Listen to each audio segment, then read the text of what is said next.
Je reviens à la vidéo précédente. J'ai été coupée, on était en train de chercher le terme général, le énième terme d'une suite géométrique. Si elle commence à U1, UN est bien le énième terme. Si elle commence à U0, UN c'est le N plus énième terme. Donc si je commence à U1, on s'aperçoit que pour aller jusqu'à U5, on a multiplié, et j'en suis là, en bas dans l'exemple, on a multiplié par 4 facteurs de 10, c'est-à-dire par 10 puissance 4, pour aller de U1 à U5. Donc, si on va à UN, on multiplie notre U1 par la raison Q, là-bas c'était 10, mais multiplié par lui-même, n-1e fois.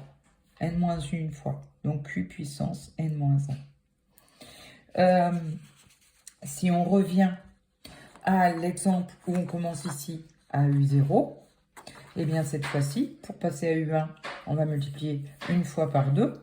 Pour passer à U2, ça va faire 2 fois 2, 4. Pour passer à U3, 2 puissance 3. Oh, voilà. 5 fois. Pour passer à U4, on sera à 2 puissance 4, pardon.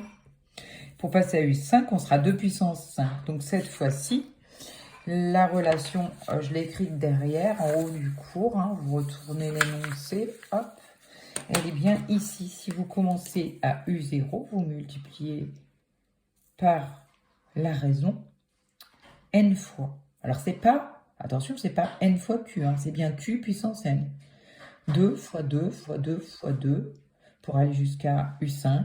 5 fois d'affilée pour aller jusqu'à UN. N fois d'affilée.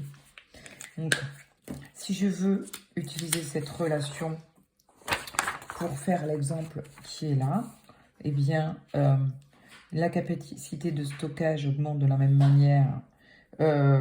C'est, alors, la capacité de stockage, que je ne me trompe pas, entre la quantité de mémoire vive.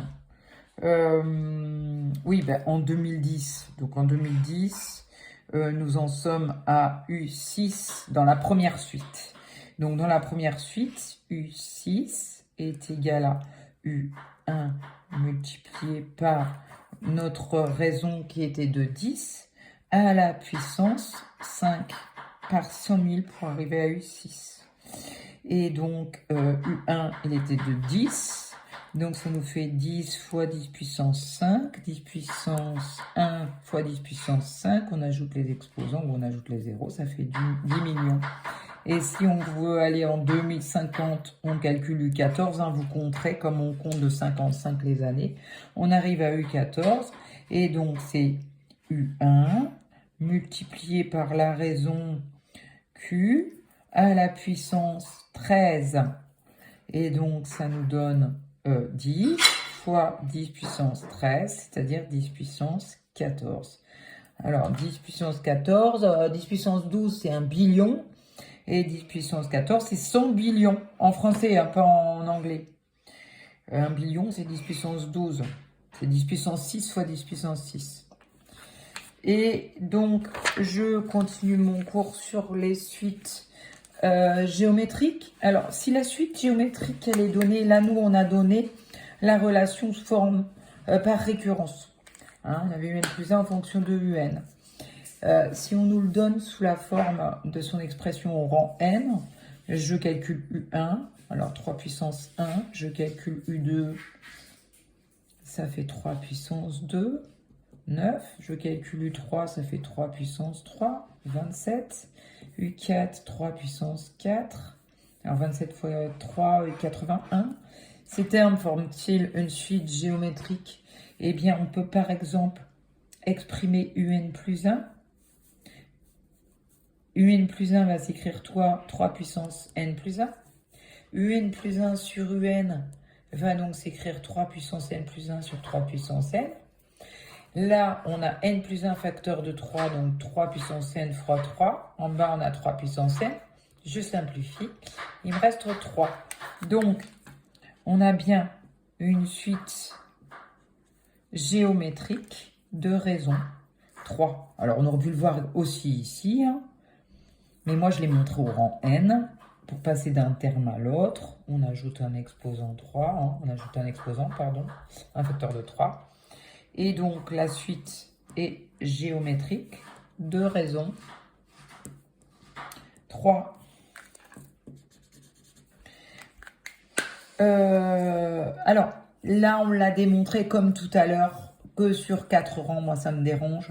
Donc, hein, c'est comme ça qu'il faut le démontrer. Donc, si vous regardez, hein, ça nous fait du 9 tiers. J'ai vraiment simplifié parce que c'était à faire chez vous au départ, cette fiche-là. U3 sur U2, ben, ça nous faisait du 27 neuvième, ça fait 3. Et 80, 27e, ça fait 3.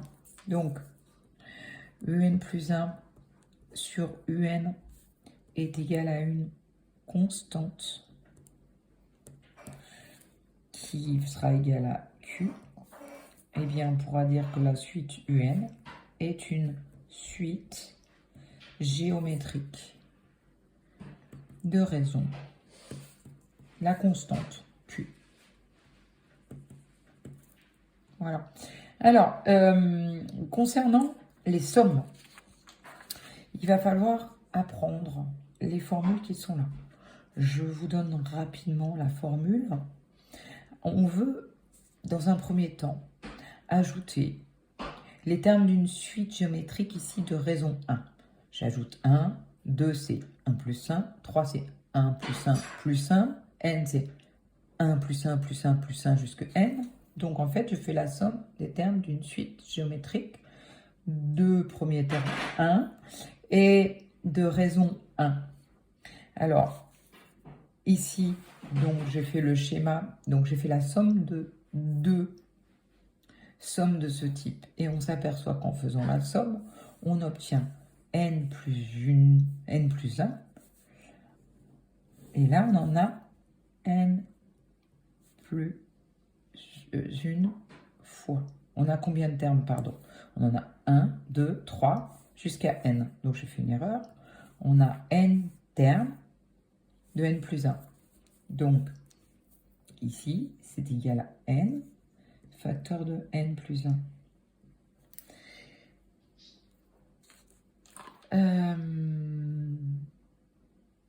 Donc, nous pourrons trouver une seule de somme ici. Il n'y a plus qu'à diviser par 2. Et qu'est-ce qu'on met ici? Alors, ici, on a le n, et là, le n plus 1. Eh bien, ça, c'est le nombre de termes ajoutés. Le nombre de termes qui est ici. Voilà, nombre de termes ajoutés. On en a n. Ça, c'est le premier terme ajouté, ici. Et ça, c'est le dernier terme. Voilà comment on va former la formule que je vous donnerai dans la dernière partie du cours, dans la synthèse.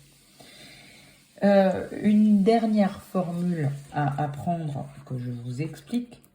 On va faire la même chose avec la somme des termes d'une suite géométrique. Par exemple, je fais 3 puissance 0, plus 3 puissance 1, plus 3 puissance 2, plus 3 puissance 3, plus 3 puissance 4, plus 3 puissance n. Alors, par exemple, on va jusqu'à 100.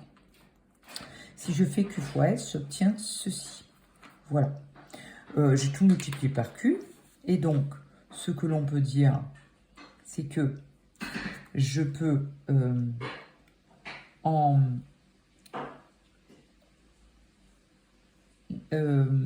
soustrayant ici les deux formules, les deux sommes, on obtient la somme que je cherche ici, S, S, moins Q, S. Alors, qu'est-ce qu'il nous reste? Il nous reste 1, moins Q. Alors, ça part, ça part, ça part, jusqu'à Q puissance n. Là, on a un Q puissance n qui va encore partir.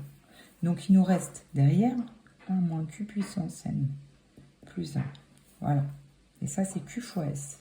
Si je mets en facteur, ça me donne S, facteur de 1, moins Q. Et ça donne 1 moins Q puissance n plus 1. D'où la formule qui est là. Ça, c'est ma somme S. Vous divisez par 1 moins Q pour vous retrouver avec S ici. Et on se retrouve avec 1 moins Q puissance n plus 1 sur 1 moins Q. Voilà. Donc, hop, ça c'est à noter. Et ici, qu'est-ce qu'on remarque? Donc, ça, c'est le nombre de termes ajoutés. Vous voyez, là, on a un q puissance 0. Au total, on va jusqu'à q puissance n. On a donc n plus 1 termes ajoutés. Donc, il est là, et en dessous, un moins q. Voilà, tout simplement. Eh bien, ces formules-là, il faut les connaître.